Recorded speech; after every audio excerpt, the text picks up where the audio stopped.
Mr. President, last month, the Third Circuit Court of Appeals rejected an attempt by the venerable corporation Johnson & Johnson, which sought to make a mockery of our system of justice and bankruptcy laws. In this case, Johnson & Johnson tried to use a legal scheme known as the Texas Two-Step. It's an accurate name because it would have allowed Johnson & Johnson to dance around its obligations to the consumers it had harmed. And this not a few people were already talking about. This case concerns 40,000 Americans who used Johnson & Johnson products and have been diagnosed with ovarian cancer or mesothelioma. Let's start from the beginning. For years, Johnson & Johnson denied that talcum powder, its product known as baby powder, contained asbestos.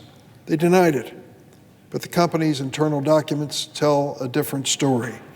They indicate that Johnson & Johnson was aware for decades that its products contained asbestos, but J&J kept those products on the market anyway, and consumers who trusted the brand kept using them.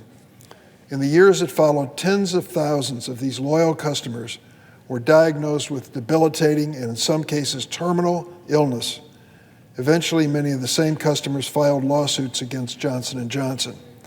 But because before most of the claims against the company could be heard, Johnson & Johnson closed the doors to the courtroom. It used this so-called Texas Two-Step to transfer its legal liabilities to a shell company. And then, step two, had the shell company declare bankruptcy. Here's the important part. When the shell company declared bankruptcy, Johnson & Johnson asked the court to freeze all ongoing litigation. That maneuver effectively prevented the company's victims from proceeding with their cases. Instead, these victims would have to get in line in bankruptcy court along with many creditors and wait for some small payment years ahead. That was Johnson & Johnson's devious scheme, and it was all going according to plan until last month, when the Third Circuit stepped in and stopped the music on Johnson & Johnson's Texas Two-Step. The Third Circuit ruled that Johnson & Johnson's shell company had not acted in good faith when it declared bankruptcy. They were right. The Third Circuit's ruling is an important victory, but the tragic reality is for some of the Johnson & Johnson baby powder victims who sought justice, it was too little, too late. One of those victims was Kimberly Naranjo. Throughout her life, Ms. Naranjo was a model of resilience. She grew up surrounded by addiction and abuse, spent her teenage years moving from one foster home to another. Ms. Naranjo also struggled with addiction herself, but at the age of 19, she had her first child and she changed course in her life.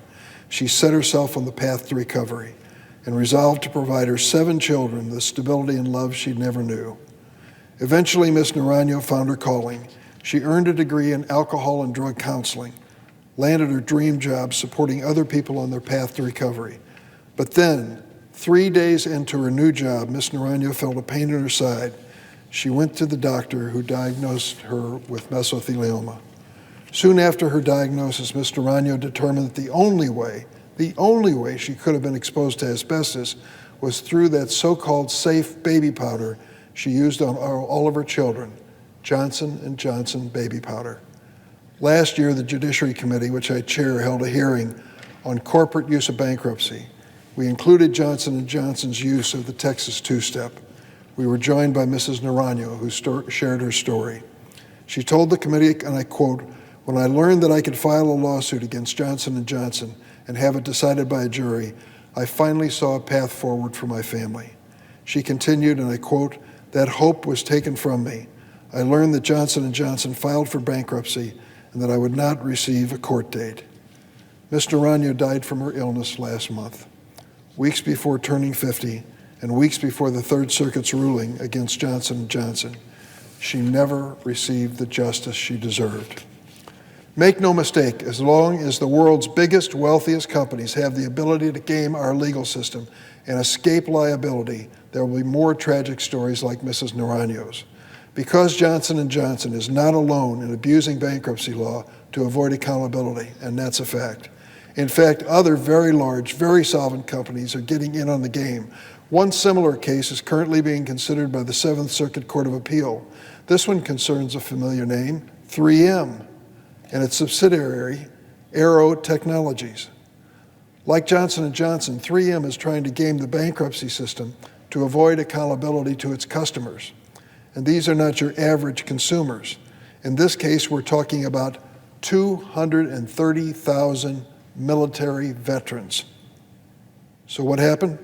These veterans claim they suffered hearing loss because they wore defective earplugs while in service to our country. These earplugs were manufactured by 3M and that subsidiary I mentioned, Aero Technologies. And when those veterans came forward with their allegations, 3M turned the same get-out-of-jail card that Johnson & Johnson tried to use. Aero declared bankruptcy, and then 3M, which is certainly not bankrupt, promptly asked the court to use the bankruptcy stay to freeze all ongoing earplug litigation from American veterans. So instead of facing the lawsuit that these veterans bought, 3M is trying to use Chapter 11 bankruptcy to lock the doors to the courtroom. How about that? Fortunately, in this case, a judge refused to let 3M get away with it. Last August, a bankruptcy court ruled against the company's cynical legal scheme. But instead of changing course on this shady strategy, Aero Technologies of 3M fame appealed the case to the Seventh Circuit.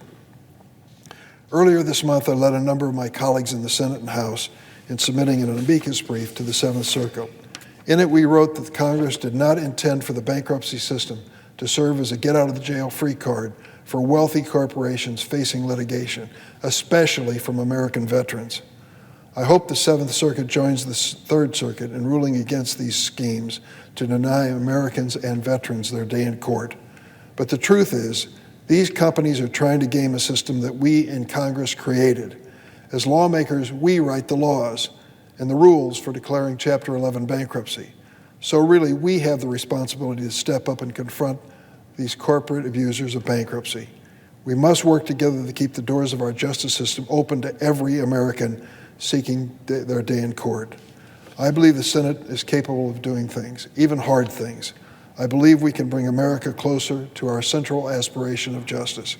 And I believe we can still instill more faith in this nation of laws by ending these corporate abuses of bankruptcy once and for all. Mr. President, I yield the floor.